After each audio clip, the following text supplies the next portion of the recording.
It sounds like it appears that Bob is playing the role of Christy tonight. That is the person who's having trouble with technology. So I thank him for taking over that role, and hopefully we'll be able to resume the role of Bob before too long. We wanted to just say thank you to all of you for being available on such short notice, including you, Chief Newsham. We appreciate everyone's ability to attend, notwithstanding everything that is going on. This is an emergency meeting of the DC Police Reform Commission.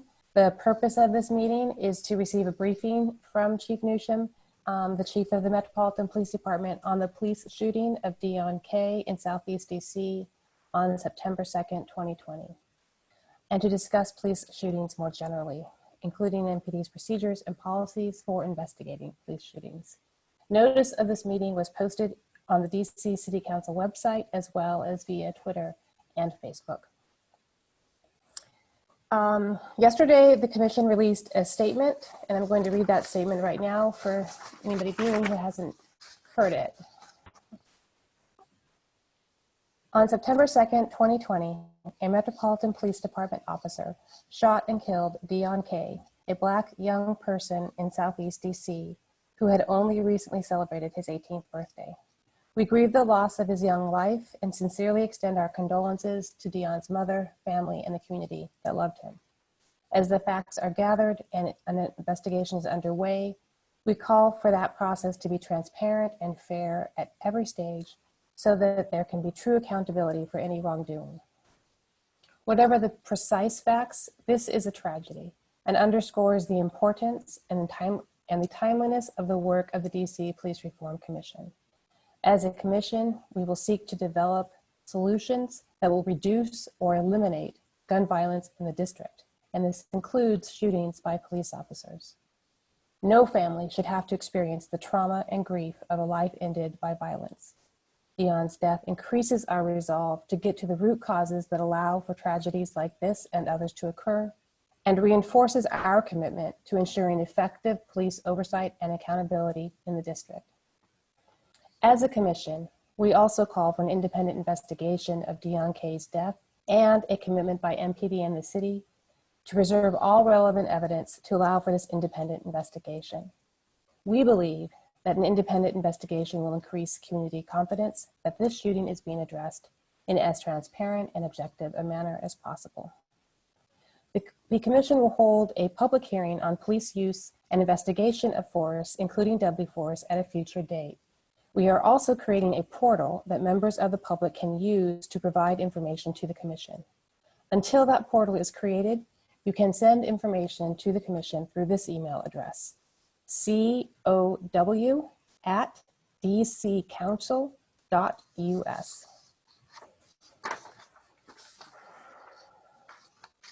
All right, Blaine, can you please do the roll call for us?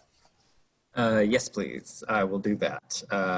And I'll just go down. I'll do the co-chairs first and then go alphabetically through the list of commissioners. And if you can just say present or here or however you want to announce yourself, please do. So Robert Bobb, I believe he's still on. Christy Lopez. Here. Elena Bell. Robert Bennett. Kent Bass. Here. Samantha Davis. Present. Tina Front. Present. Pastor Delonte Golston.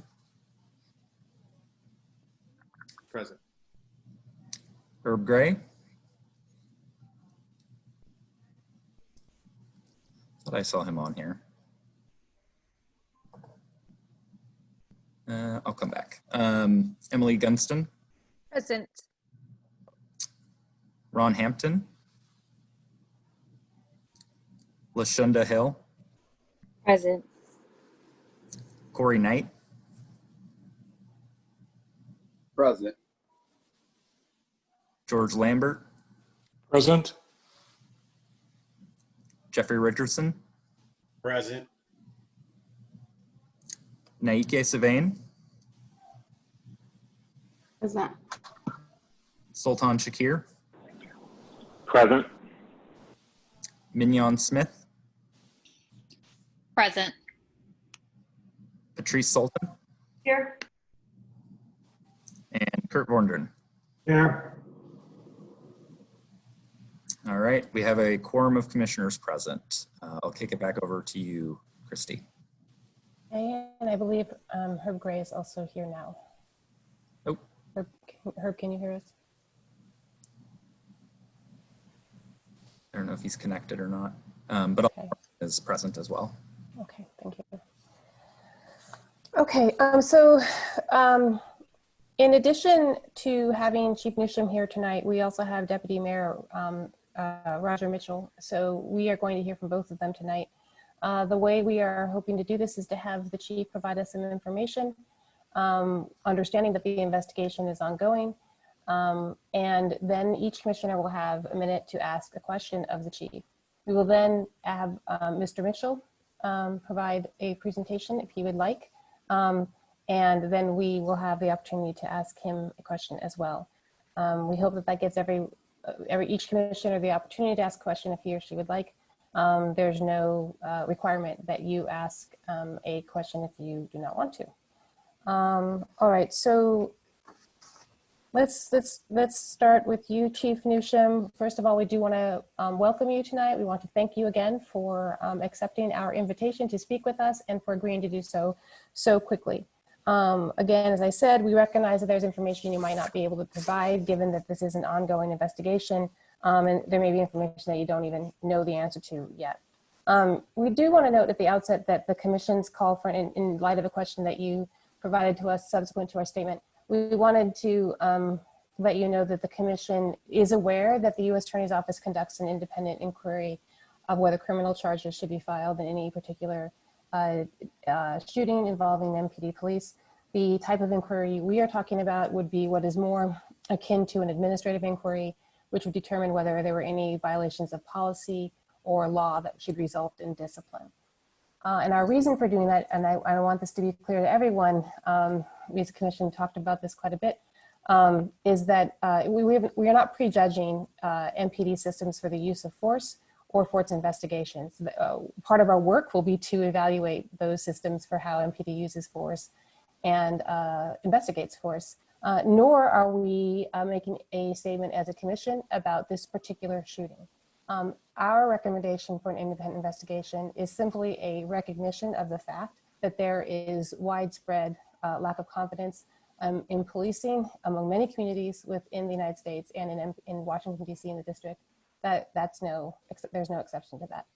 So our thinking is that in order to be able to have a meaningful impact in real time, we wanted to suggest something that might begin to help repair some of that lack of confidence and distrust, and perhaps even ease some of the tension that we know is out there. And so in the spirit of trying to be helpful in that respect, we suggested an independent investigation, which would give people perhaps a greater confidence that they could trust the outcome of this. Again, we have not found any reason to believe that there's a concern within MPD, but just given the realities of the current climate. In addition, we recognize that as a commission, we do not have the bandwidth to undertake an investigation of a officer involved shooting, a shooting by the MPD police of someone in the district, and still get all of the other important work done that we need to get done. So that is why we suggested not that we do it, but that another entity conduct that investigation. We will continue to be looking at the systemic features of MPD and within the city in terms of public safety. So I just wanted to help make sure that we were clarifying a bit of what we were saying with that call for an independent investigation. And I will turn it over to you, although I do want to acknowledge that Mr. Bob is here with us and give him an opportunity to say anything before you start, Chief Newsham, if that's okay. Good evening, commissioners and the public who have tuned in. This is a very important topic and this evening, and I'm very, I want the commissioners and everyone to know that we really did take to heart the excellent comments that we received from members of the commission calling for an emergency meeting, as well as calling for an opportunity to have the chief of police join us during this emergency meeting. And so I really want to thank members of the commission who immediately upon hearing of the shooting that took the initiative to ensure that all of us were not only aware, but that we needed to hear from the police department, not a few days from now, but immediately. And in addition, those members of the commission who took the time to make sure that we crafted the right message for the public, we really do appreciate that. And so I'm really proud to serve with members of our commission. We have a lot of hard work in front of us, and so we'll look forward to moving forward. I also want to thank Chief Newsom for immediately accepting our request to have to come before the commission tonight.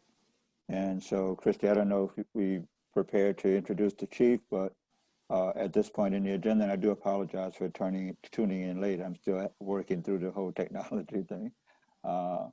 So if we want to, I think we should proceed with Chief Newsom's presentation. He has indicated that he has about 30 minutes to present to the commission, and then we can engage with the chief of police. Christy, I'll turn it back over to you. No, that's perfectly fine. And I will turn it straight over to you, Chief Newsom. Thank you. And thank you, Bob. Thank you both.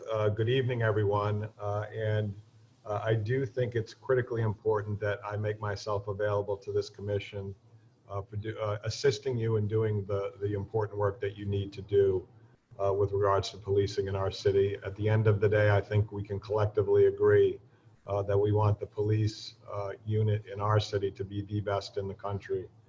And I think this commission will assist us in doing that. So I do have a presentation.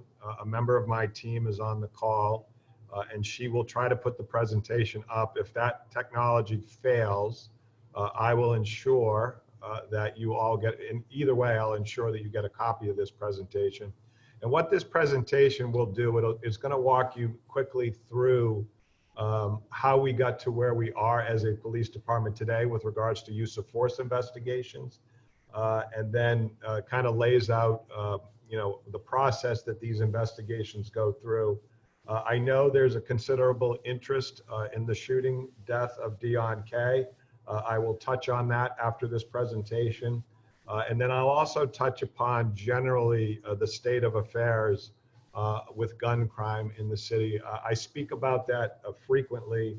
I don't know to what extent people in the commission have familiarity with it, so I thought it would be important that we all have a baseline of knowledge on that. And then the last thing I will say before I begin is that I see there are a number of other topics that you all have been given the responsibility to look at. And the police department will avail themselves of providing information on any of these topics to assist you in your important work. So let me start with this presentation.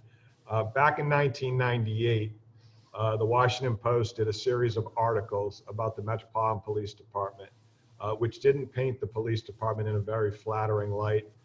In fact, I joined the police department in 1989. In 1998, when I read these articles, I was ashamed to be a police officer for the Metropolitan Police Department. You can see some of the things they talked about. MPD officers shot and killed more people per resident in the 90s than any other large American city police force. MPD fired their service weapons at more than double the rate of officers in New York, Chicago, and Miami. From 83 to 98, They shot and killed, the Metropolitan Police Department shot and killed 57 people and were involved in 640 shooting incidents. They talked about police investigations being marked with errors, omissions, and internal inconsistencies. So what happened in 1999, for those of you who were around know that the control board actually took over the city for a number of reasons, and they brought in a new chief of police by the name of Chief Ramsey.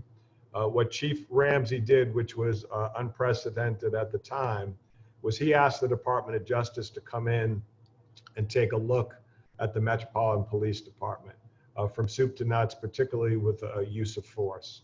The Department of Justice did a 2-year investigation, and what they found at the end of the investigation was that the Metropolitan Police Department had a pattern and practice of using excessive force, that we had a complaint system that discouraged people from using it. And then the use of force training was horrible, it was disjointed, and the investigations into use of force were equally as horrible. On the next slide, you'll see what we did after that 2-year investigation. We entered into a memorandum of agreement with the Department of Justice. And what the memorandum of agreement had was it had 126 provisions that the Metropolitan Police Department had to achieve with substantial compliance. And all of those provisions were changing our policies, our training, our investigations, all surrounding the use of force. And you can see some of the topics that are listed above. To implement the memorandum of agreement, an independent monitor was hired by the city, and that was the Bromwich Group. You can go to the next slide, Heidi. So from 2001 to 2008, that was not an easy task. As you can see, it took multiple years to accomplish. The Metropolitan Police Department set on the task of essentially changing the way that we treated use of force, the way that we investigated use of force. We implemented a use of force continuum.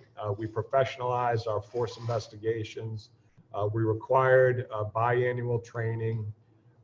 You can go to the next slide, Heidi.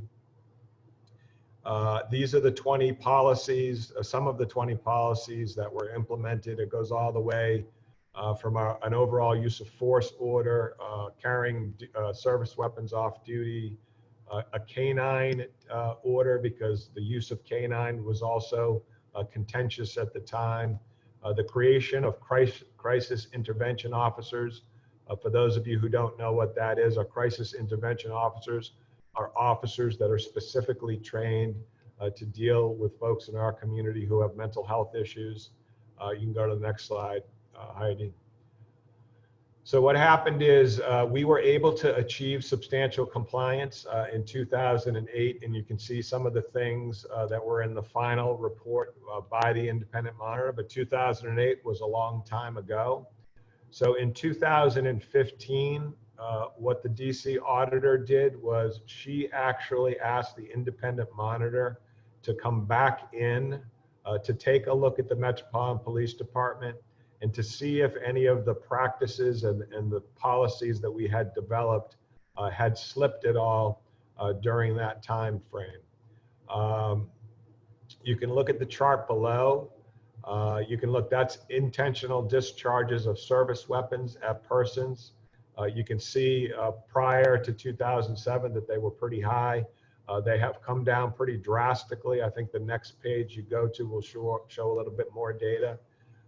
The top red line is the total firearm discharges from 99 to 2019 by MPD officers. You can see it was extremely high up to about 2008. And it has come down pretty dramatically in that same time frame.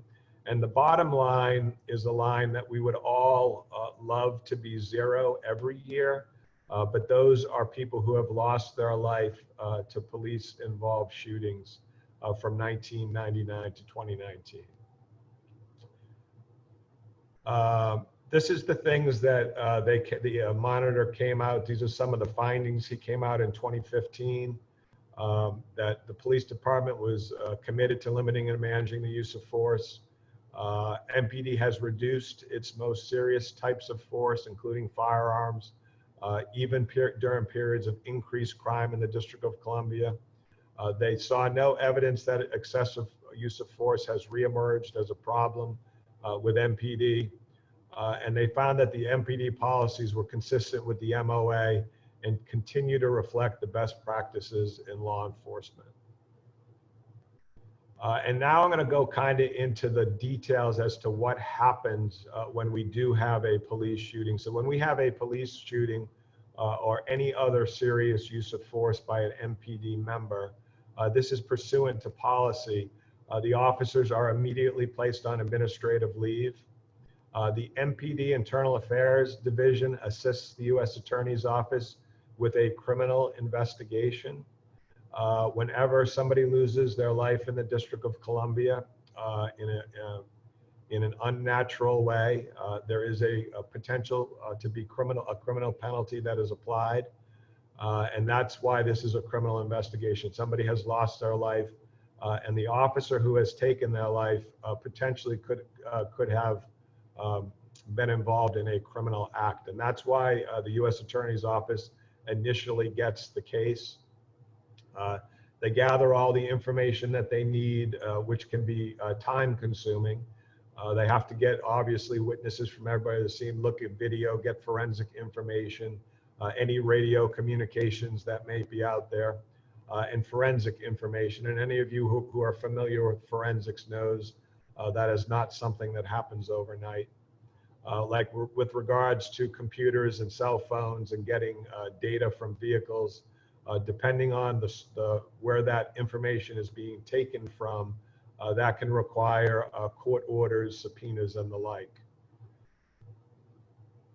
After the USAO has conducted a thorough review and determined whether or not they're going to prosecute the case, they have three things that they can do. They can decide, A, that yes, they are going to prosecute the case.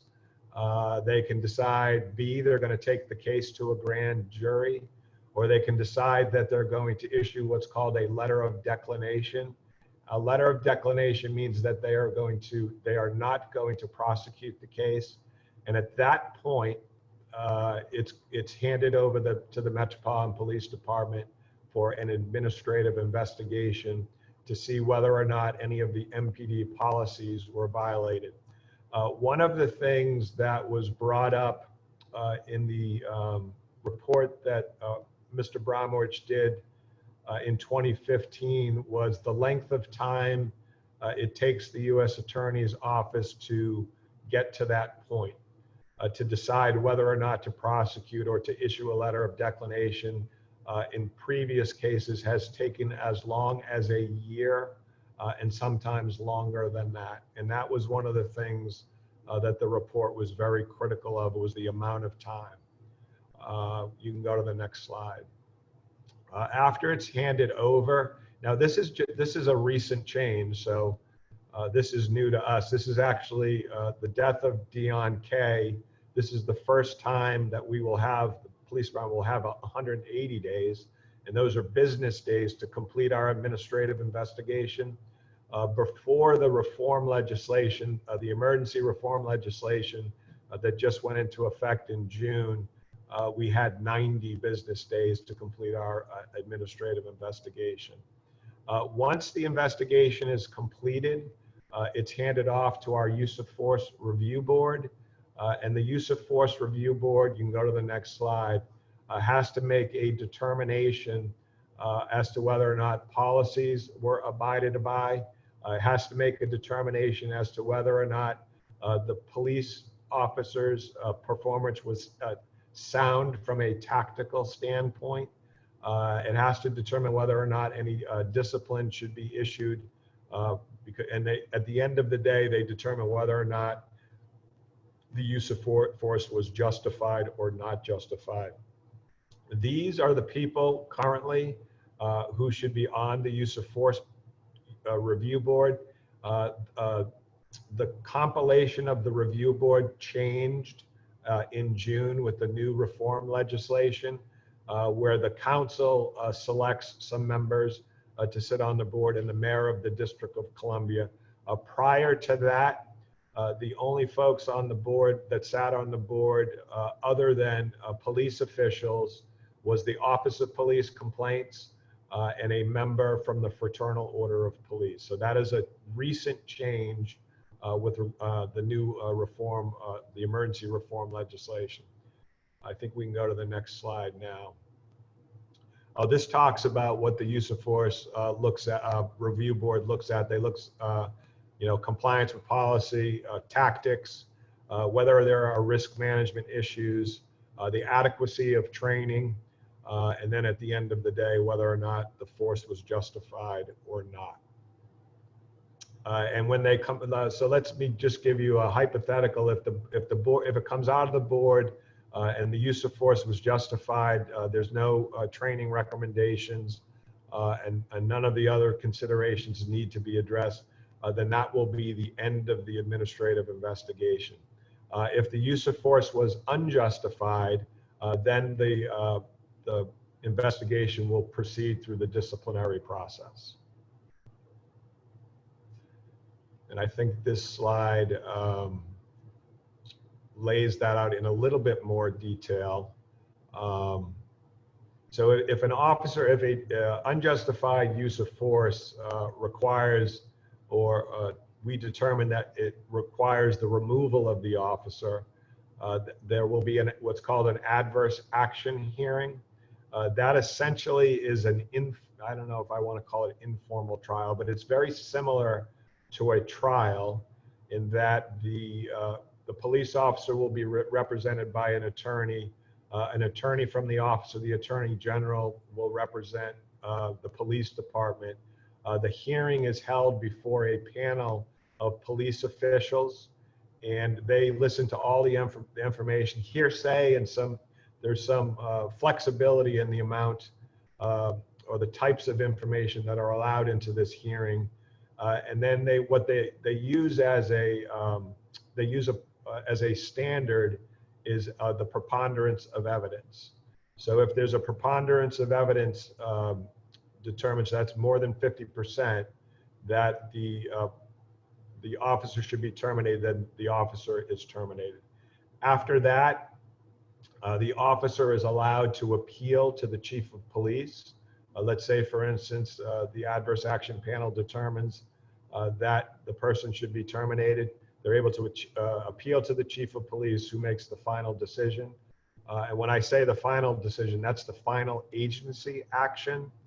Then the member also has the ability to take that to arbitration, where somebody outside of the police department can overturn the decision of the chief of police to terminate the employee.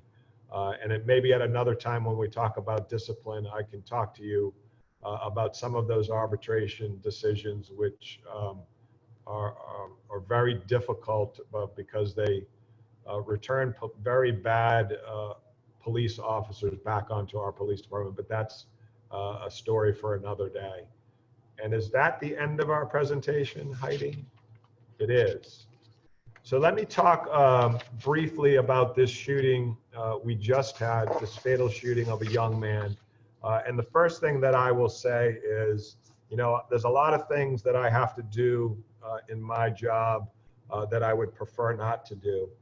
There is nothing more heartbreaking to me personally to see any young man or woman lose their lives to gun violence in the District of Columbia. And my first, reaction to watching the video, and many of you may have had the same reaction, is it's just absolutely heartbreaking to watch. And, I extend my condolences to the Kay family. I'm sure that I'm not sure, they may or may not want to hear that from me because they're angry, and someone, I'm sure they feel someone needs to be held accountable for the loss of their son. But what we had in that particular case, or what we've been able to garner from the information we have at this point, and I got to tell you, the only thing we really have right now is some statements from the officers and the body-worn camera video. We don't have any forensic information. We do have some measurements from the scene, and all of that has to be compiled before we can make a final determination. But what the officers have told us is that through their statements is that they had watched what is called a live feed of some young men, two of whom they knew from previous interactions, in a vehicle in the District of Columbia, and they were armed. And so they went out to canvass for these men who were armed in our community. They came across this vehicle. The officer that was involved in the shooting, when they came on the vehicle, at least one of the guys ran from the vehicle. The officer began to pursue him on foot. He stopped pursuing him because the person had gotten so far in front of him. When he turned around, Deon Kay was in very close proximity to him, and Deon Kay produced a firearm. The police officer fired one time. We know that because we have shot spotter technology in that area, which indicated to one round being fired. And we also have one shell casing that was fired from the officer's gun. In addition to the one shell casing, we know that other than the one shell casing, the police officer's weapon was fully loaded, other than that one shell casing. When we have a shooting like this, all of the other officers in the immediate vicinity, their guns are checked as well to ensure that they were fully loaded. And we know that their guns were fully loaded. We know that Deon Kay suffered one gunshot wound to his chest, and the wound was fatal. The new reform legislation that we have requires that the video be released within 5 days, provided one of two things. First, the family or the next of kin consents to the release, A, or B, that the mayor of the District of Columbia decides that there is such a public interest in the case that she is going to release it regardless of consent. And so in this case, what the city did, and I got to tell you, getting that video redacted, and when I say redacted, one of the requirements that we have before we release the video is to redact any faces out of anybody in the public. That's a very time-consuming process. The video in this particular case was only 10 minutes long, so thankfully we were able to do that within 24 hours. I don't know how many of you follow social media. Some of the things that were said on social media, and some of this was done out of anger. Some of it, although we know some of this was done purposely. People were saying that Deon Kay was a juvenile. People were saying on social media that he was unarmed. People were saying that he was shot in the back. And people were saying that his hands were up when he was shot. And that misinformation that was put out on social media created, as you can imagine, quite a bit of anger in the community, which resulted in, I gotta say, the demonstrations that we have, in spite of that misinformation, were generally peaceful at the 7th District. They were heated, but nobody was violent in any way, shape, or form. People were just angry. So that was one of the reasons we moved as quickly as we could to get the video out. And the idea behind getting the video out was to allow people to look at the video and decide for themselves how they felt about it. One of the things that I can say from looking at the video is that some of the misinformation that was put out is just that. It was misinformation, because the video will show that this young man was not unarmed. He was not shot in the back, and his hands were not up when he was shot. So those are additional facts that we have, but I always tell everybody that's not nearly all the facts that we will need to complete this investigation. There's a lot more facts that we will need. For example, at least one person ran from the scene. We don't know who that person is. That person certainly has a version of events. This happened in a community where there were multi-story buildings. There's a really good chance that somebody in one of those buildings saw something that could add to this investigation. There's the potential that there are privately owned videos of this incident out there, and we will have to make a scrub to see if that is the case. And we don't have any forensic evidence to make any final determinations in this case. When I was at the press conference the other day, the first thing the media asked me was whether or not this was a justified case. We are a long way away from being able to make that determination. This case is going to have to go through the process that I just described, whereby the U.S. Attorney's Office is going to have to do their criminal review, and then we're going to have to do an administrative review. The Use of Force Review Board is going to look at it, and then we will be in a better place to decide whether or not this was a justified shooting, sad as it may be. I always beg the community for patience. When I became interim chief of police in September of 2016, September 15th exactly of 2016. And for those of you who were in the city at the time know that on September 11th of 2015, Terrence Sterling was shot by a police officer in the District of Columbia. And that was a very controversial shooting. And we did not get a determination back from the U.S. Attorney's Office for about a year, a little over a year even in that case. And during that 1 year time frame, I went out to every ward in the city and gave them the presentation that I just gave you and asked people to be patient. We did not have a body-worn camera video of Terrence Sterling's shooting. We had video of the aftermath, if you can remember, but the actual shooting was not captured on body-worn camera.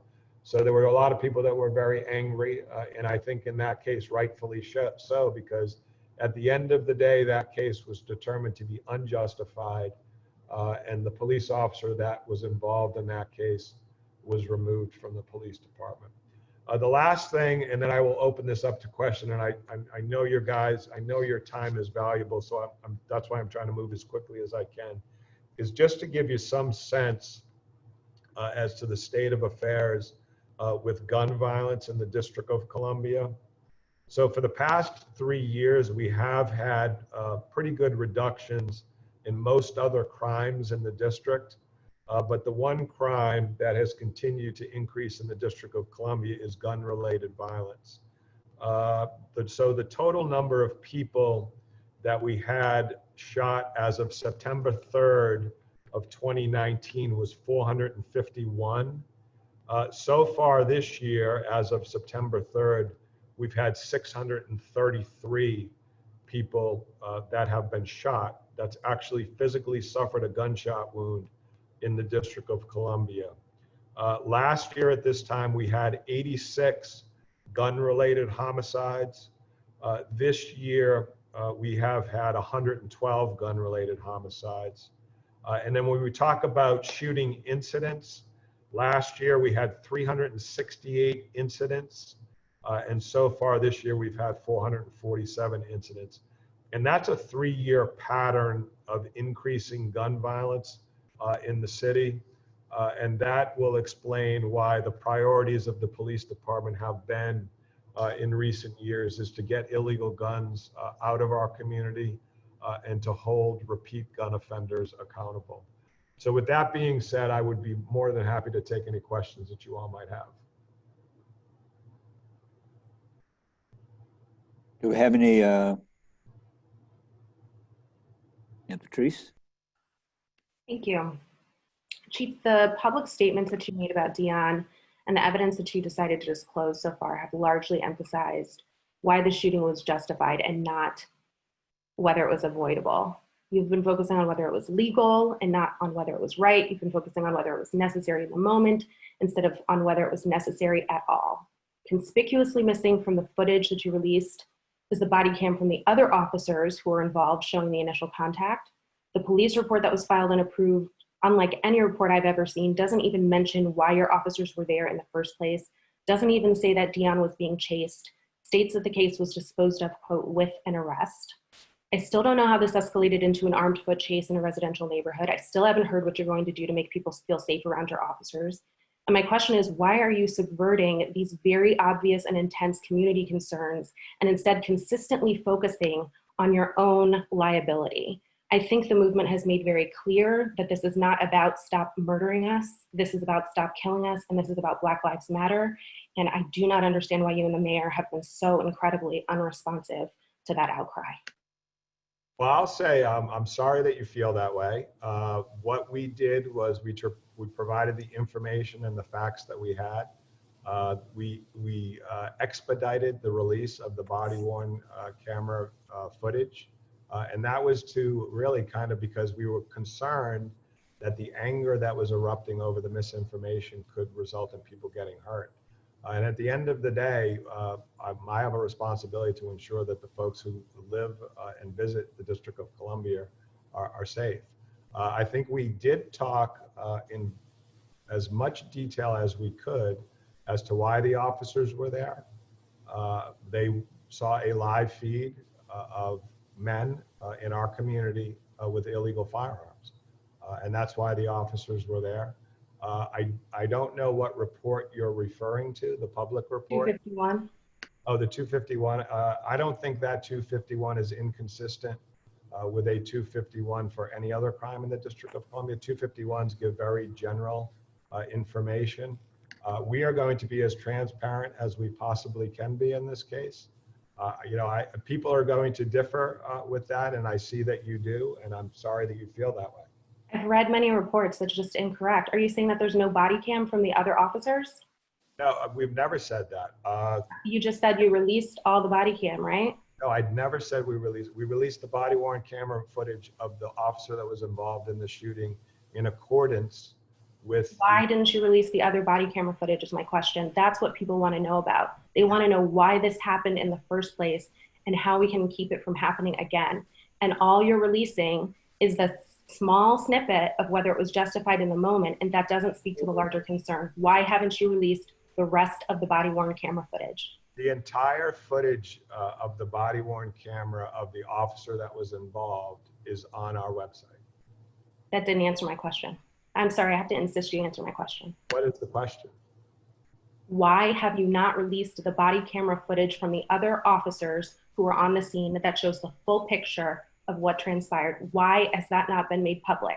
The police reform legislation requires that we release the body-worn camera of the officer involved. So the answer is because you don't have to and you don't want to? I don't have the authority to release that, ma'am. That's not true, Chief. That is true. That's not true. It is true. So I believe there's a deputy mayor here. Will the mayor's office agree to release that other footage?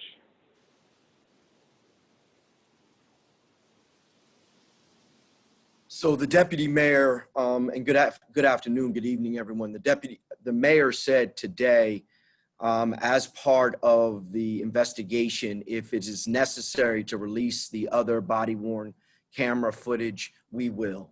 And so what she is requiring is that the investigation proceeds, and the reason why we released what was required by council, the way we released it, was because we needed to get out into the community, make sure that the community saw what was available.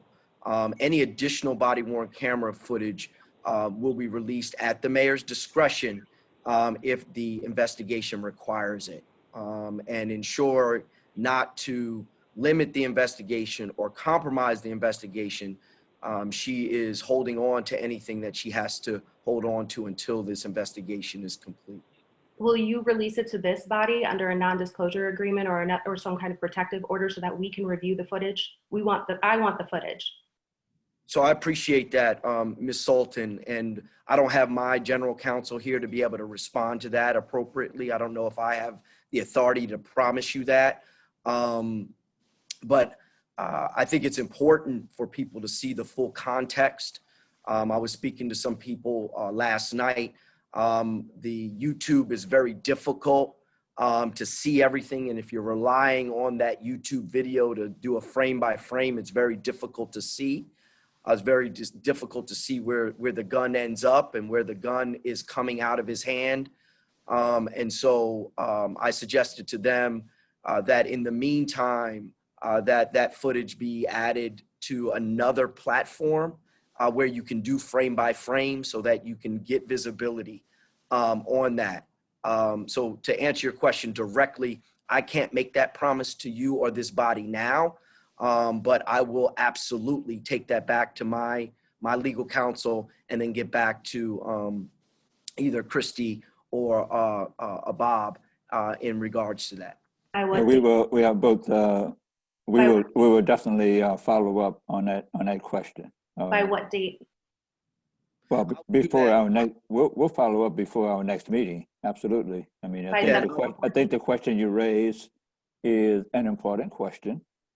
It gives a much broader panoramic of the incident, and so we're going to work with the police department and the deputy mayor's office and get a response back to the commission. So what's the date for that response, Commissioner Bob? We'll start that conversation tomorrow, and then as we have done since the commission started, we will, make the communications available to all members of the commission. As soon as we can get the information, we will absolutely make it available to the commission. Commissioner Bob, may I ask a question of the Chief, George Lambert? Yes, please do. Yeah, thank you. So good evening, Chief Newsom. I did watch the conference yesterday with you and the mayor, and you did mention in the conference that Deon Kay was known to the police department. My question is, was he known to the officer who was engaged in the shooting? And was the officer aware of who he was when he actually shot him? Deon Kay was, according to the officer, was known to the officer at the time of the shooting. That second question, I don't know if that was garnered from his statement. Are there questions from other members of the commission? Yes, I have a question. This is Mignon Smith.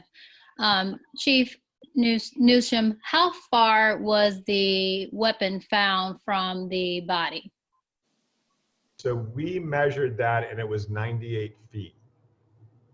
Is that normal for someone that is in the age range of 17, 18 to be able to throw a weapon that far away? Especially when they're, when it's a lot happening and it's a quick kind of sporadic, disregard of that weapon. I think that's a question that investigators will have to get the answer to. It would be, I think, inappropriate for me to speculate on that right now, but I think that your question is a good one, and I think investigators will have the same question.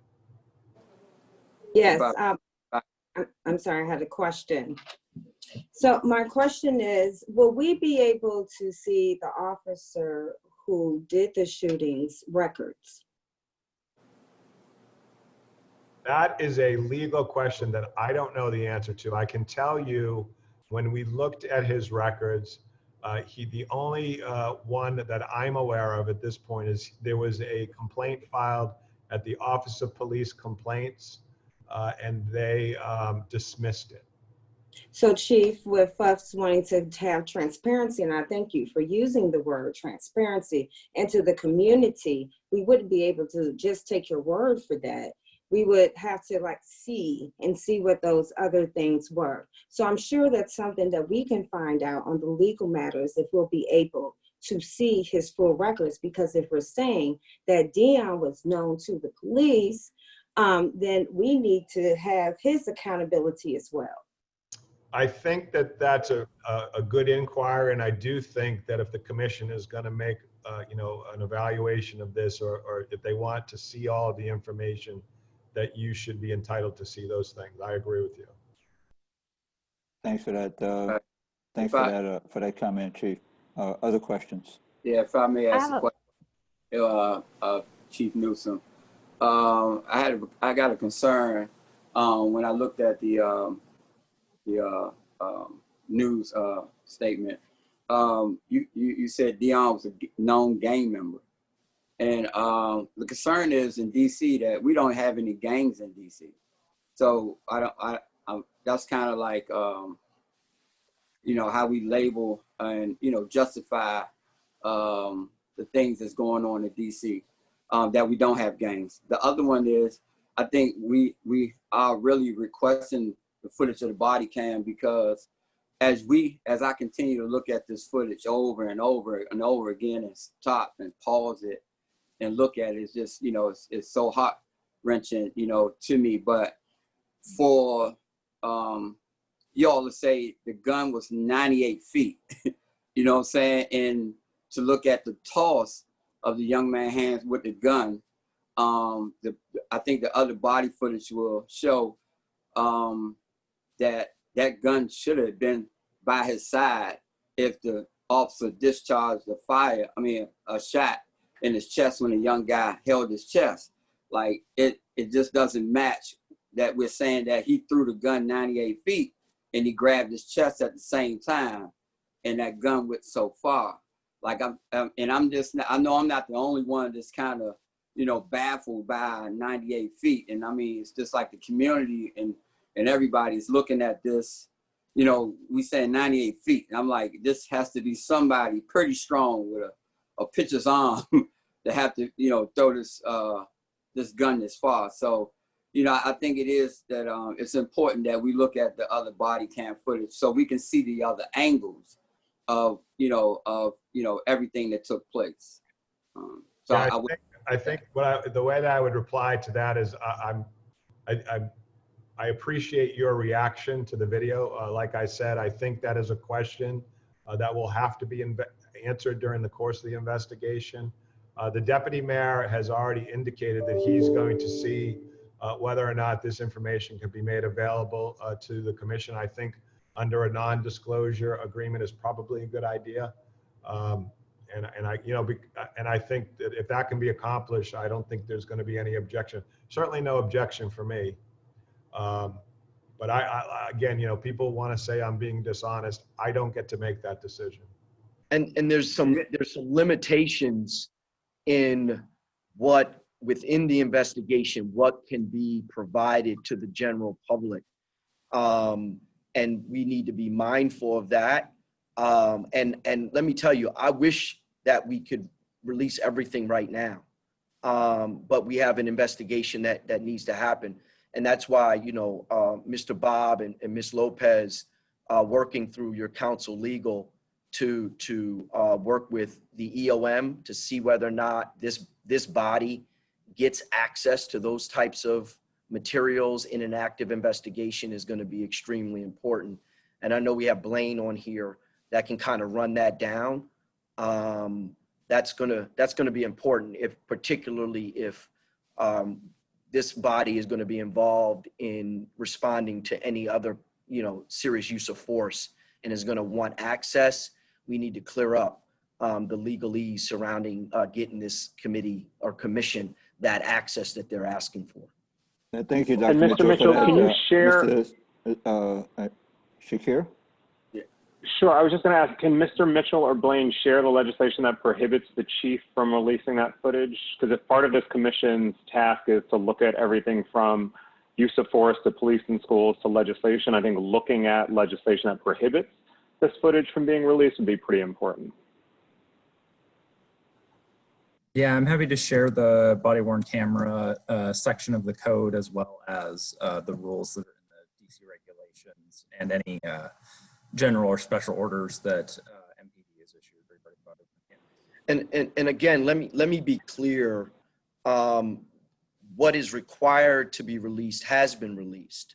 The rest of it is truly at the discretion of the investigation and the discretion of the mayor. And so, again, the mayor said in today's press conference that if the investigation requires us to release it, then we will. This separate construct that I think is important, Mr. Shakir, is that if this commission as a entity that has been developed by the city council through a non-disclosure agreement can get access to active investigative materials. That, again, like Chief, is not something that I know that I cannot make that decision on a Zoom call, but it's something that should be looked into to see exactly what this body gets access to as representatives from the community that has been placed on a commission. And Mr. Mitchell, I think the public is also a big factor in this, and I think that's why part of the question is it required that the chief only release certain footage, or is the chief prohibited from releasing the rest of the footage? And I think the question is, if the chief is not legally prohibited from releasing the rest of the footage, I think the request that's been repeated a number of times is for that footage to be released, if there's no law saying that he cannot. No, and I know I've heard the requests, and I've heard it repeated times, and definitely I've heard it not only here, but in my personal phone calling me, asking for it. And what I will state that is that release is, as the mayor, as the chief, kind of the chief officer as it relates to this, those additional release is going to be at the discretion of the investigation and in conversation with her as well. So I think, though, it's important for us to understand what this commission is entitled to, particularly because this commission is a representation of community across the board that has the responsibility of putting out recommendation for police reform in the city. It would be, at the very least, very useful for this commission to receive access if that access is permissible. Why don't So we, if I can ask, who's, this is Samantha. oh, hi. How everyone, Samantha Davis, she, they pronouns. So a few things, we're talking about discretion, we're talking about transparency, we're talking about going through all of these protocols. And so one, I want to make the request as clear as possible. We're requesting that we get a response by our next public meeting, which I believe is September 14th. So I wanted to say that out loud. It was mentioned in the chat box, but we are requesting that we get a report back by September 14th on that matter. I also want to put into context that this idea that the mayor has discretion, right? This law was put in place because by the mayor's discretion, families and the public went over 2 years before viewing the footage from other young men that the police have killed and murdered. And so the discretionary does not alleviate this body's responsibility or the chief's responsibility or the deputy mayor's responsibility to push on the mayor to release that immediately as it pertains to the public's concern and rightful concern. And so I want to say that out loud. But my question is, while we haven't received all the information we need within the investigation, it did seem as if a tactic to kind of vilify Deon Kay started immediately from my perspective and my observation. And part of that included the release of statements that the police and the administration officials shared that Deon Kay had a juvenile record. And to my understanding, that information is covered under the confidentiality law, and therefore there should have been permission by the court in order to release such information. And so curious if there was actually a process to release the juvenile records or the indication that Deon had a juvenile history. If you all, what was the process of getting the permission to release that information publicly? I can't, that's a very good question. I can only respond from my prior experience in this area, and that juvenile records have been protected in the past from my prior experience and working with, when I first came here, with the juvenile at Oak Hill and other jurisdictions that I've worked in. But you know, all of these are good questions. We'll try and get some answers to them, but I'm just giving you my prior experience with respect to juvenile records, et cetera, having had a juvenile in my own home who had, I don't want to get into that question, but. Thank you, Chairman. And I'm curious to hear yeah. the Deputy Mayor or Chief Newsham respond to that question. Who released the information? There were tweets and reporters reporting, and even in this conversation mentioning that Deon Kay had a juvenile record. And so was there a process? Who put in the request? And did you all indeed go through the process to release that to the public? I can, Dr. Mitchell, if you want me to respond, I can respond. I don't recall talking specifically about Deon Kay's record, his juvenile record. The fact that he was an adult validated gang member, I did say, which is true. For those of you who do not know, we do have gangs and crews in the District of Columbia. That's not made up. Well, he's only been an adult for 3 weeks. Well, he's an adult criminal gang member, and that's not protected by juvenile confidentiality laws. And that was not in any way to, people ask me as the chief of police to give them the facts that I have, but I can't be selective in those facts. I have to give, if people ask me a question about his criminal history, I have to give the facts I have. Did he have multiple touches with the criminal justice system? Yes. Did the police officers who viewed the live stream of him with a gun as an adult, did they know who he was? Yes. Did they know who he was because of prior contacts? Yes.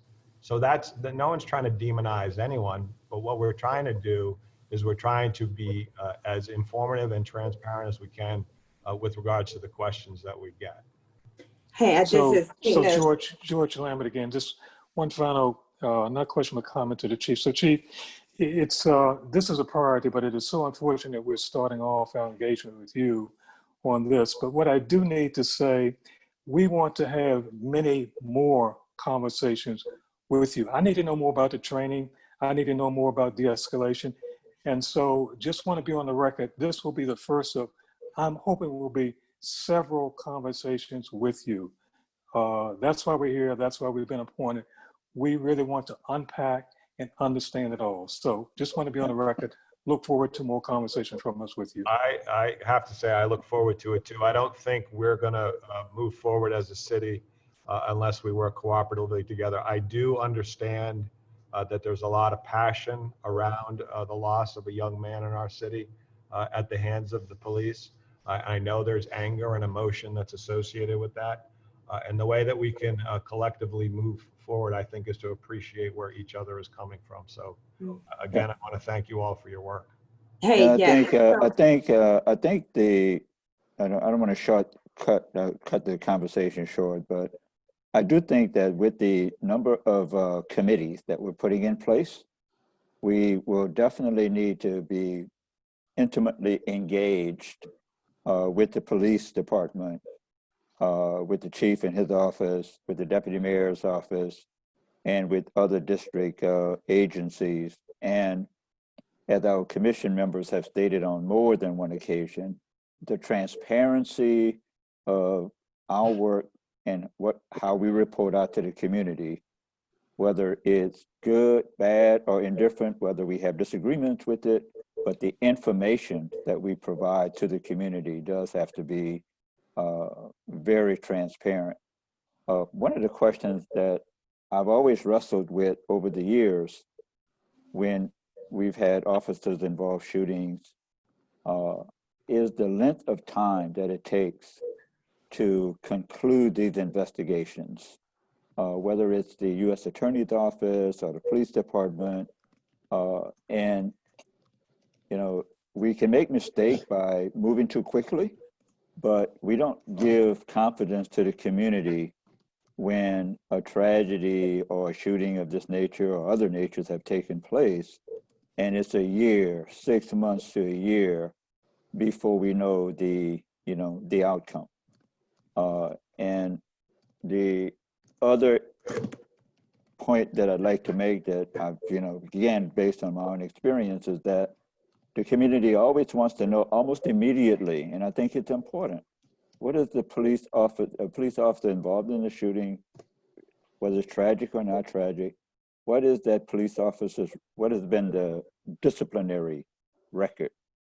with respect to that police officer, which gives the community, again, the transparency as to, you know, what has transpired in this officer's career, good, bad, or indifferent with respect to the police department. Why don't we take a couple of more questions that of the chief that may not have been asked, or you want to have a follow-up question? Yeah, let me just, so Chief, I think Mr. Bob's questions were about how long the investigations take, what happens to the officer. If we can have other people on the commission have not yet asked a question. Deon Kay, why don't you ask a question, and maybe if you can take those 3 questions, and then we'll move on. I don't know if we have the opportunity, the ability to raise your hand, but if you can just send me a message in the chat. We want to make sure every commissioner gets a chance to ask the questions they want to ask. So Deon Kay. Thank you, Christy.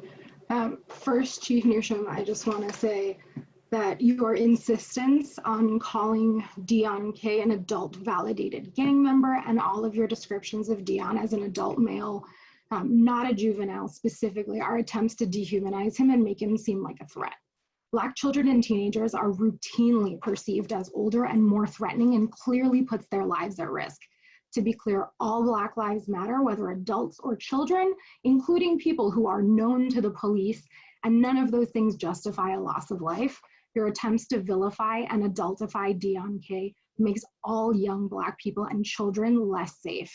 My question for you is that if they were out there looking for guns, 1, were these officers part of the gun recovery unit? And 2, if these officers were part of the gun recovery unit, is this the same unit that was reported for a group photo behind a logo with a skull with a bullet hole and the statement "vest up and one in the chamber" in 2017? The answer to both of those questions is no. These were 7D patrol officers.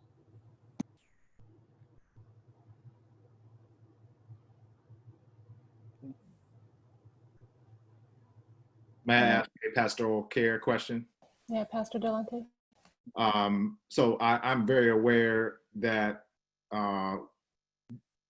the video footage that was released of the incident with Jeffrey Price, the incident with Marquise Alston, the incident with Terrence Sterling, those 3 in particular that were released, and there was a 4th of Daquan,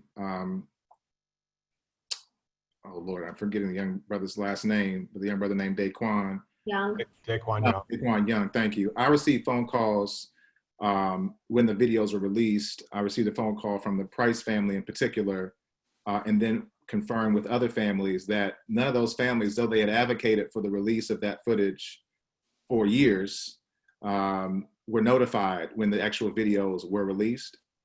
So as a pastoral care question, how can you give me an understanding of if Deon Kay's family was notified that this video was going to be released? We know that these families have been traumatized already by having to grieve the loss of their babies. They put in the blood and the sweat and the tears. I've seen them at council hearings and oversight hearings demanding the release of the footage, lamenting how they weren't able to all gather as a family to even view the footage. And then when the footage is released, pursuant to law, which we expected the law be followed, but then for the law to be followed in such a way without any compassion, without even so much as a heads up to the families, it just lacks basic human dignity and decency. So my question is, was the Kay family given the common courtesy, the courtesy that the Alston family did not receive, the courtesy that the Price family did not receive? Were they given the common courtesy of being informed, of being given a heads up that this video footage is going to be made public to thousands around the world as they grieve? Chief Newsham, that question is to you, sir. Yeah, I'm going to let the deputy mayor also weigh in on this because we are very sensitive to that, and it's an excellent question. With regards to the Kay family, the mom, Deon Kay's mom, was allowed to see the video as it was being released. So there was accommodations made for her to ensure that she was treated as appropriately as she could be under the circumstances. Moving forward, there's going to be a hearing this fall. And this is one of the things that we all probably need to give some thought to. A family, a mother, has just lost their son in a very unpredicted, or just instantly lost her son. And we've decided through legislation that we're going to release that body-worn camera within 5 days. We had a young woman that was struck by a police car and killed on Minnesota Avenue. This young woman's mom was 85 years old. And we had to go up to that mom within a day and ask her if she wanted this video footage released. Now, you know, I know there's a lot of different stages of grief, but making that decision within a 5-day window is I think putting an inordinate amount of stress on a family that's been through a very traumatic circumstance. And you know, I get it that we all want to, you know, when I say we all, everybody wants to see this stuff. And I think very few people consider the real world impact that this has on the folks who have lost somebody. So I think that your question is a good one. I'm going to let the deputy mayor weigh in specifically what we tried to do to notify families. I can say in the Marquise Alston case that Marquise Alston's mom had seen that video twice before it was released by us. I don't think the Price family did. There certainly were conversations with that family prior to release. And then the same with Daquan Young's family. So Pastor Delonte, thank you for the question. I personally coordinated the review of that video by the Kay family. And so not saying what agencies have had contact with this family on numerous occasions prior to Deon's death, but there are several agencies that knew this family and knew this family well. And he had relationships with those individuals. And so those individuals had wrapped around that family in that evening or the evenings of the death. And we were able to coordinate the review of his shooting with the mother, not only with those individuals that knew the mother and supported the mother, but also with the Department of Behavioral Health. And so moving forward, we'll be establishing protocol that ensures that happens. And my goal, you know, we have a family support services that runs out of the Office of Neighborhood Safety and Engagement that responds to all fatal shootings and or non-fatal shootings for families. And the goal is to treat, I'll say his mother, I apologize, I'll use the proper words. They respond to families, and so for a police shooting or death in custody, that should be no different. We should be supporting families the way we support for all of our shooting or homicide victims. So we're writing protocol for that now. So she indeed saw it before it was released to the public, before it was posted on the NPD website. I really appreciate that, Dr. Mitchell. And I want to say that there's a difference, to Chief Newsham, there's an important difference between saying that Marquise Alston's family had viewed the video privately prior to it being released and given that family the common courtesy of letting them know that the video was going to be released to the wider public. And as a point of fact, Jeffrey Price's family was not notified that the video was going to be released. And if we're going to come on this call and talk facts, we just need to state the facts. I just told you they were not notified that the video was released. So I just want to we need to be clear about this. And I appreciate you, Dr. Mitchell, for making it clear that you did take the effort and are currently taking the effort to have protocols in place. But I lament the fact that I cannot get just a straight, clear answer on that. We're only talking about 4 families. So we're celebrating the fact that we don't have as many officer-involved shootings in DC as we have in other cities. So that ought not be a difficult thing to keep track of. The second question that I have relates to tactics that the police use in this case, in this situation. I'm concerned about, and I'm really interested in follow-up around a review of the tactics that officers use when they show up in a situation. In my experience in training officers in LAPD and in participating with various trainings and being a student of law enforcement, the two things that officers always are taught is to buy yourself time in any situation and to create as much space as you can in any situation. And this situation reminds me so sadly and tragically of the Tamir Rice situation, where there's a call that comes in of a person with a firearm. Police officers are within feet of the person and not giving themselves an opportunity. There's no chance. Once you're in hot pursuit, there is no time, there is no space. And so I have some serious concerns about a review of the protocol that's used when officers get this call. What are the things that can be done to create time, to create space? Because once you pull up on somebody and somebody, say a person flees out of fear, because we're all afraid of the police. We constantly live with terror of the police. Of course, we're going to run. But I don't see evidence that there was time or space really given. And so I'd be very interested in a review of the protocol as it relates to how officers show up in these situations. Because I believe that if the officers are actually giving themselves more time and more space, then we wouldn't be having this conversation right now. We'd be talking about a different kind of policing and not the kind of policing that takes Black lives.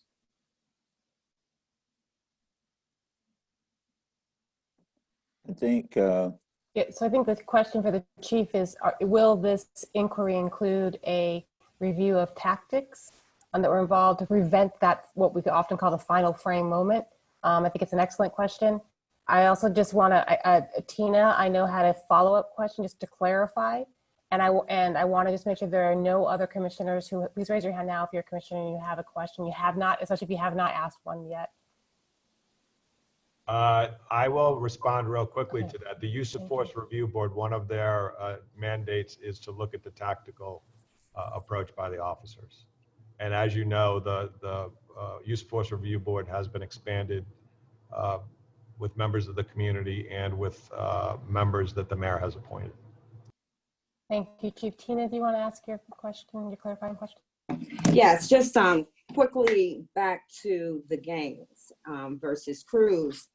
So I also run Courtney's house, and on sex trafficking, I actually do the gang training with some MPD. We just did one right before, the COVID with the judges. So one of the things we always discuss in that training when we're training people about the difference between gangs and crews and how definitely, right? MS-13, 18th Street, Los Locos is a gang. And then the crews. So based on DC police who I do the training with, saying the differences between the crews, right? And the gangs. Will you have somebody from the gang unit discuss the gangs and what type of gangs? So was he involved in MS-13 or 18th Street Los Locos? And when you have somebody from the gang unit that we can talk to? Absolutely. I think that's probably a good idea to have somebody from our gang unit talk to your group if you're interested in learning about the gangs we have in the district. Well, no, actually I trained with them, so I know them. So I'm telling you that I know all of them. That inside the gang unit, again, DC trains the differences between crews and gangs. My question to you was he in MS-13 or was he part of 18th Street Los Locos gang? Which one?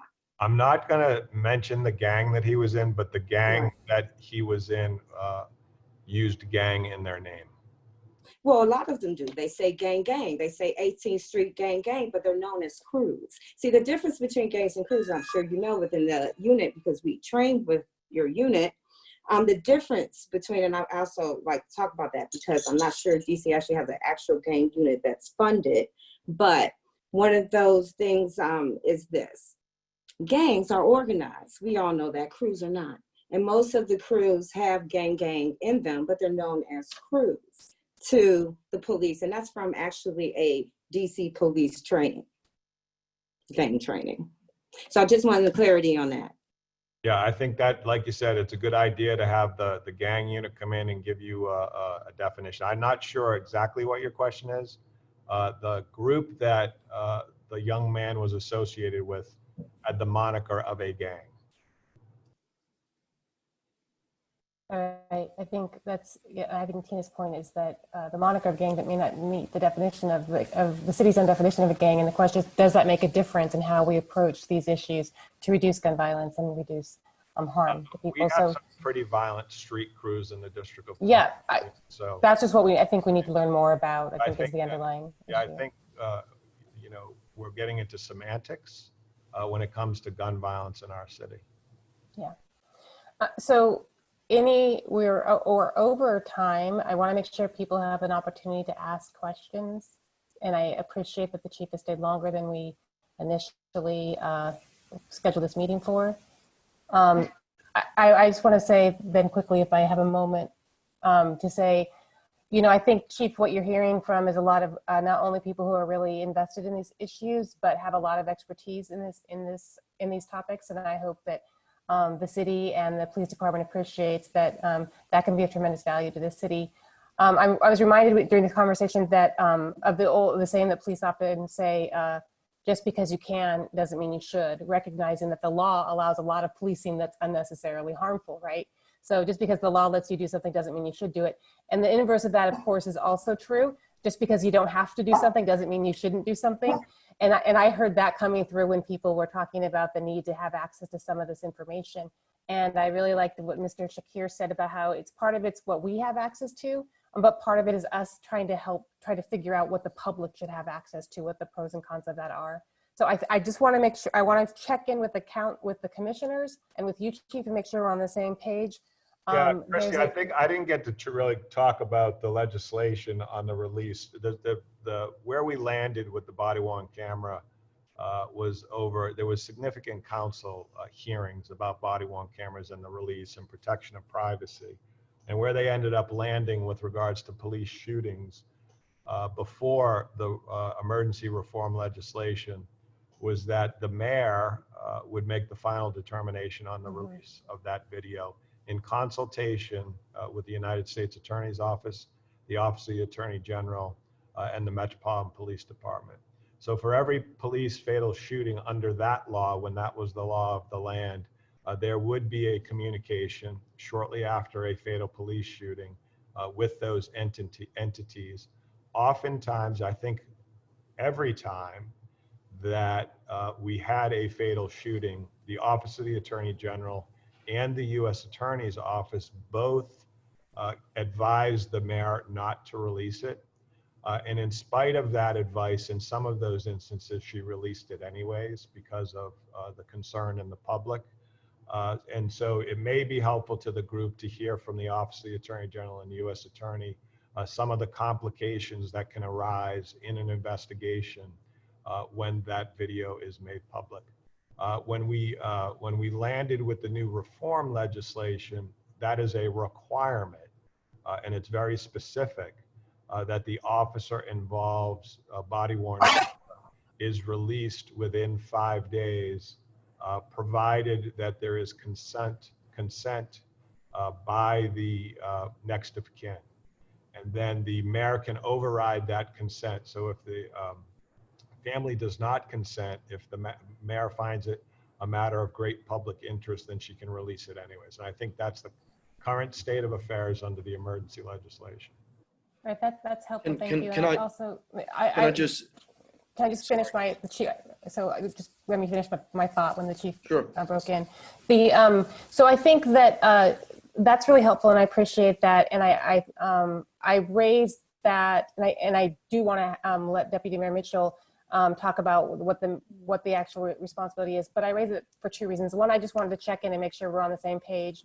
The request that we're putting out there is that the commission have access to the body-worn camera footage from the other officers by the next meeting. If there's some reason that is not feasible or appropriate, we would love to talk about that, and we recognize that is not necessarily a call that you make, Chief, that the mayor's office may, in the city may weigh in on that. The second is the issue of the officers' records. I know there are complications there. There may be legal issues there. But my broader point, Chief, was simply, I think you've gotten a good feel from the types of questions you're going to get.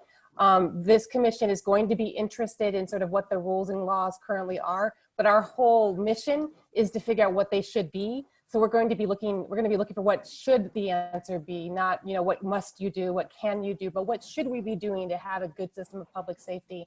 And I appreciate you coming here, and I think you understand that. I just wanted to sort of you know, put that out there, because I think it's going to be a recurring theme in many of these questions, and to the extent that we can, that everyone's prepared, everyone that comes to talk to us is prepared to sort of grapple with the issues on that level, I think we will be able to achieve the most with this commission. But I want to, I'm sorry, Deputy Mayor Mitchell, I want to let you talk, and then I'll turn it back over to Mr. Bob. Yeah, you know, I don't want it to get lost that there were other city agencies that were in contact with this family.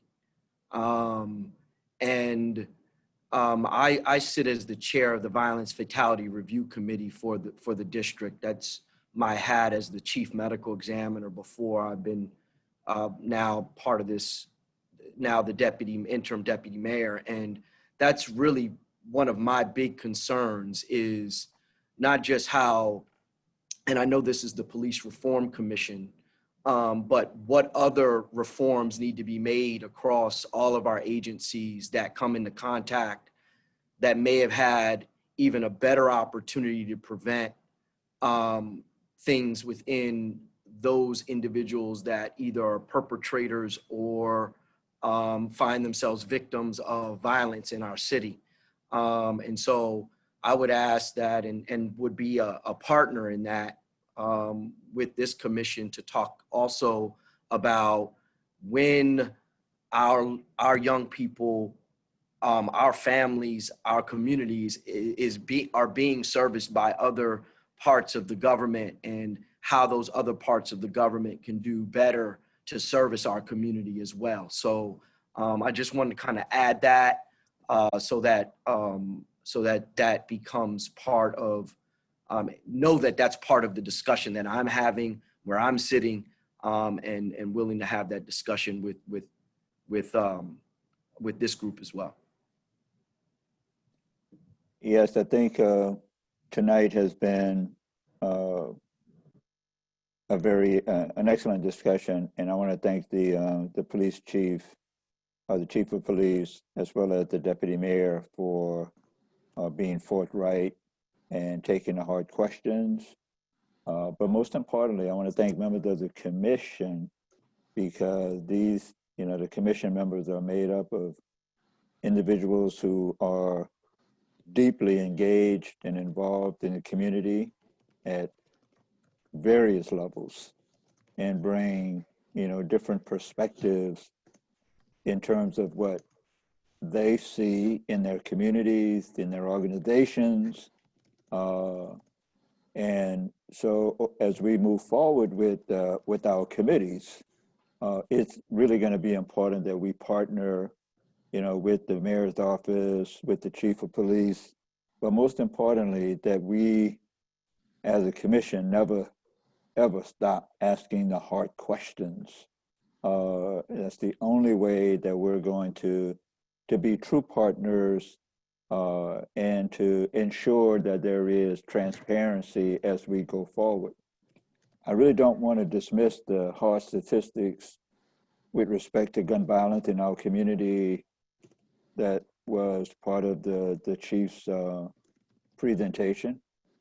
It's a telling story, and it's one that gun violence impacts all of us. It doesn't matter, you know, what neighborhood we live in, what part of the city we come from.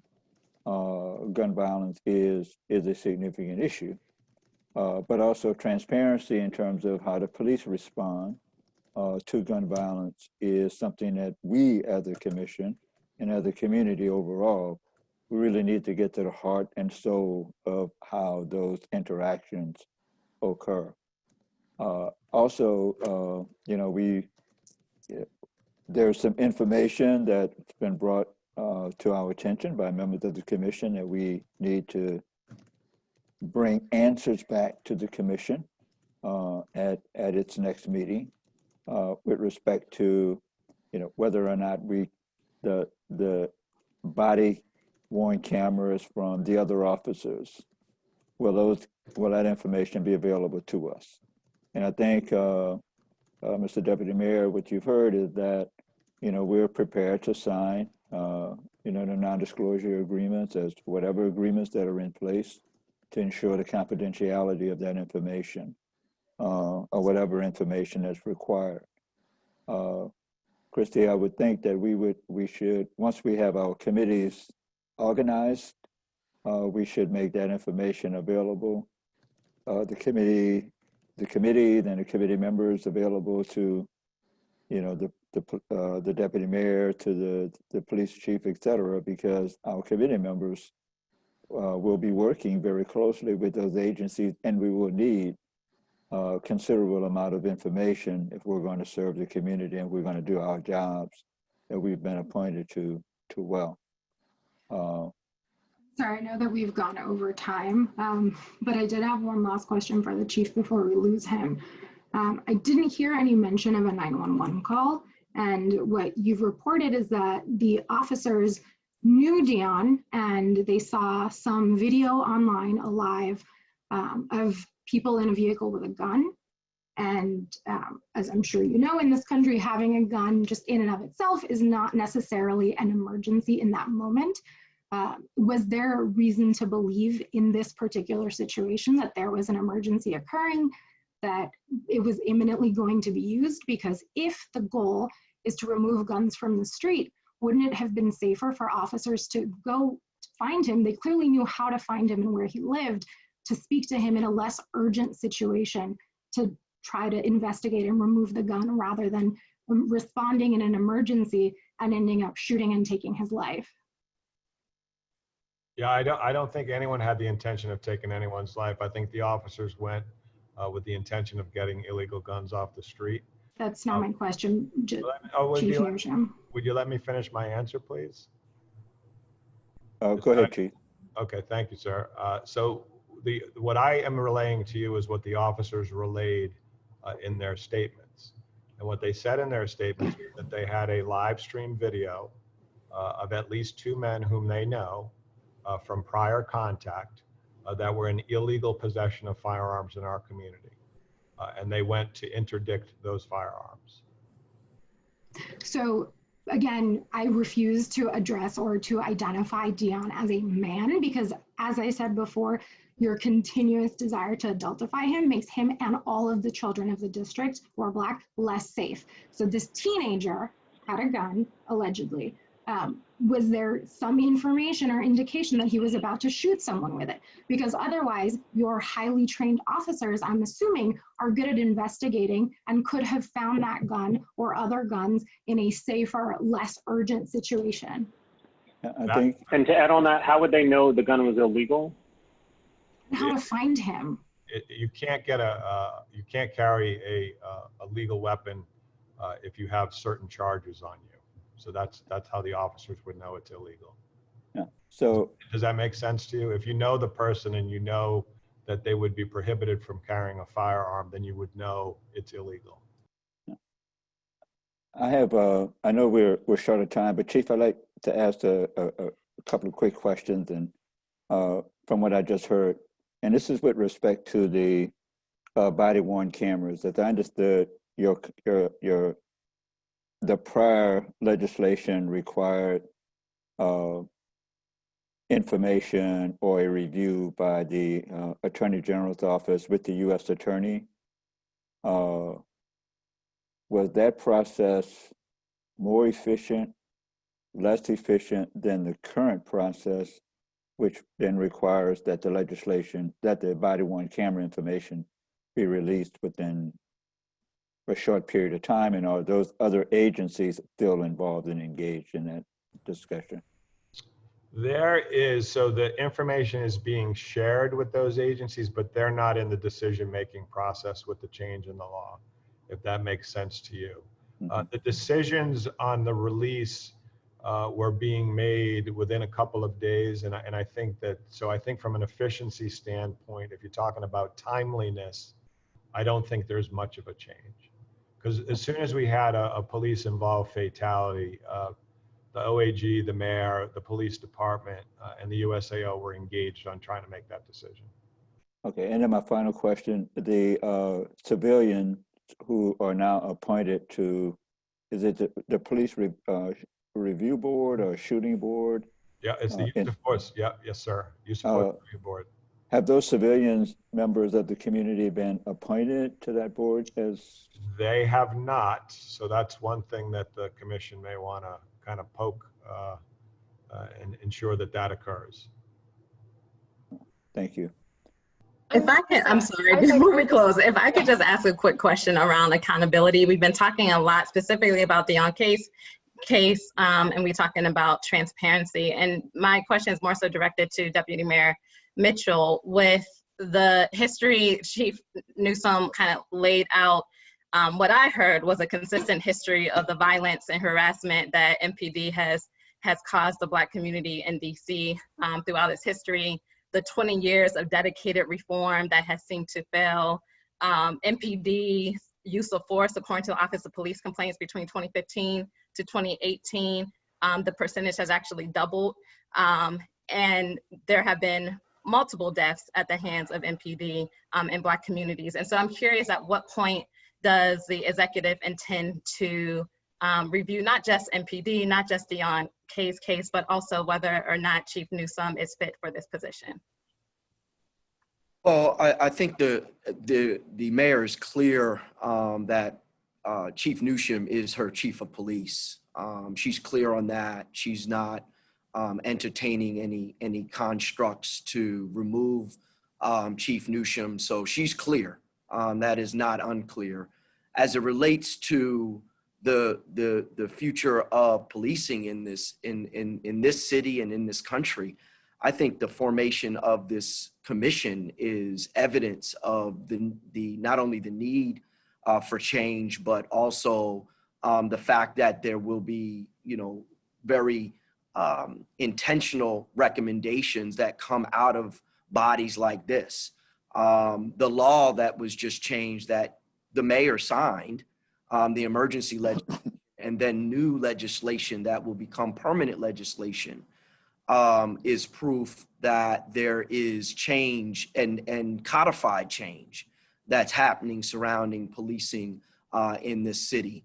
And then as the chief articulated as it relates to this use of force a review board and having citizens, independent citizens, make suggestions on how policing is done through a policy lens is a new construct in the city that I think is welcomed by all of us that live, work, and have our being in the city, to how policing happens in the city.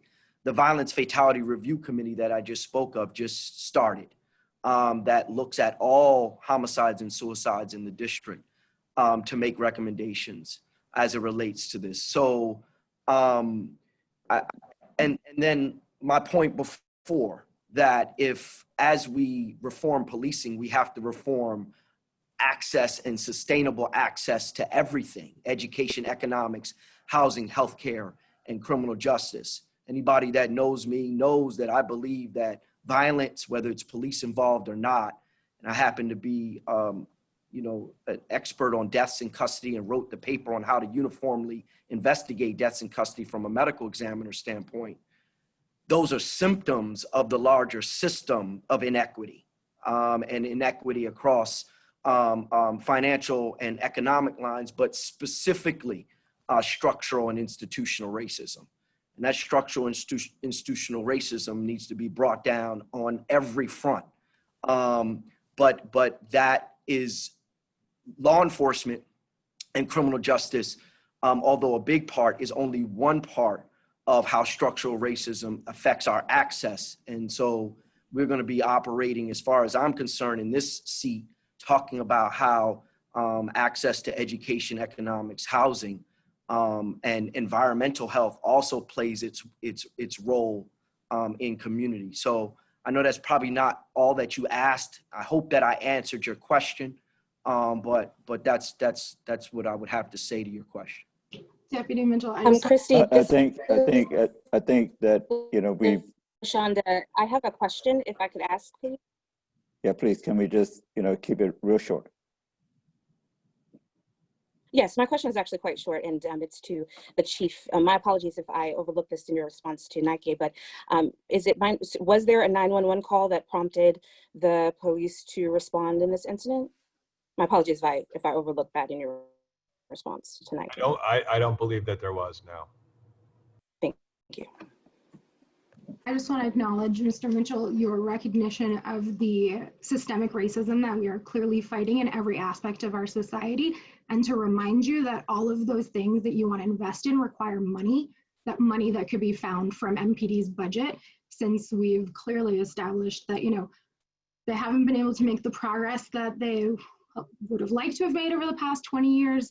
I think that we're continuing to invest in a program, a system that has clearly failed us, all of our young people especially. And so if you are looking for a place to get money to invest in all of those other resources, I suggest you start there. So let me just respond to that, because I don't want my comments to be construed as a defund the police, totally eradication of law enforcement mindset. I'm a public health violence preventionist. I've been doing it since 1997. And I know that there is a requirement for the public health approach to violence prevention for a law enforcement or deterrence construct. And so what we have to do is engage in a way that ensures that law enforcement is working for and with community. And that is always the goal, but we are always going to need law enforcement to respond when we are in danger, and need that response. And so I know that people don't agree with that sentiment, but I want to be clear individually, and that I don't believe that in abolishing law enforcement in order to meet our goal of violence prevention within our community. I believe that we can get there in a way that allows for us to get there without complete abolishment. Reframing, retooling, but it could look different, but not abolishing.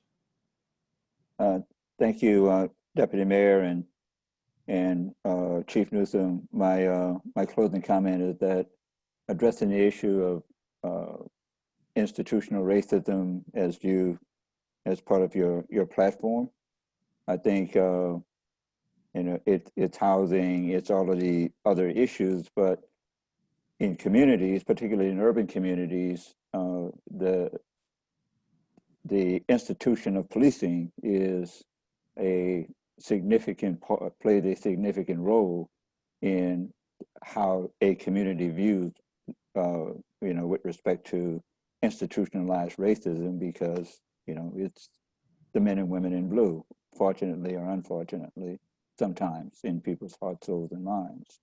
But I do think that, my final comment, and Kristen may have some as well, what's important going forward is, again, the significant questions that have been raised tonight, the transparency with respect to the answers from the chief as well as from the deputy mayor, the fact that our commission members have asked some very pointed and probing questions, and those questions will be answered. And then finally, we have a structure in place, and we have members of our commission who have volunteered for several of the committees that will be probing the whole issue around police reform in our community. And so we need to start that work as solidify those committees at least by our next meeting, and then we can move forward. I might also add that coming out of all of the work of our committees, the committees will be free to make recommendations with respect to the need for additional funding, the need for additional resources. And those things will be part of our report, and we'll bring those, to the attention of the mayor, the chairman of, and city council as well, as it moves forward in its budget recommendations over the next several months. If there is, again, I want to thank the chief, I want to thank the deputy mayor. Most importantly, I want to thank our commission. Our next meeting is on the 14th, I believe. Yes. And then one final update for the commission before we adjourn. We stated at our last meeting that we had the RFP on the street for consulting services to support the commission in its work. We have received 4 firms that have responded. We will be reviewing those proposals over the next several days, and then we'll report back. And it'll be one of the items, among others, on the agenda for the next meeting of the commission. If there are other agenda items other than those that we discussed tonight that commission members would like to see on that, have placed on that agenda for the 14th, please communicate those to either myself or Christy, or the both of us. Christy, you have any closing comments? I just want to, thank you, Bob. I just want to say thank you to all the commissioners for being here on such short notice, for being prepared and willing to ask hard, relevant questions. I want to thank the chief for coming here and being willing to have this dialogue. I think no matter where you are on the spectrum from reform to abolition, we have to have these conversations. I don't think it helps to not talk with each other about how we move forward. And I think that if we do that, we can make really meaningful change. So I just really appreciate, for what it's worth, I've seen how hard all of you have been working over the past 24 hours. And I mean, all of you, and I really appreciate it. And I just want to acknowledge that, that we're really fortunate to have a group of dedicated experts on this commission. So thank you. All right, I guess if there's no other statements, then the meeting is adjourned. And I will be reaching out to folks about the next meeting for agenda items. And if you have any other questions about this meeting afterwards, please don't hesitate to give me an email, shoot me an email, or give me a call. All right, thank you for having me. Appreciate it. Thank you all. Okay, we are adjourned. Thank you all. Thank you. All right. And thank you, Blaine.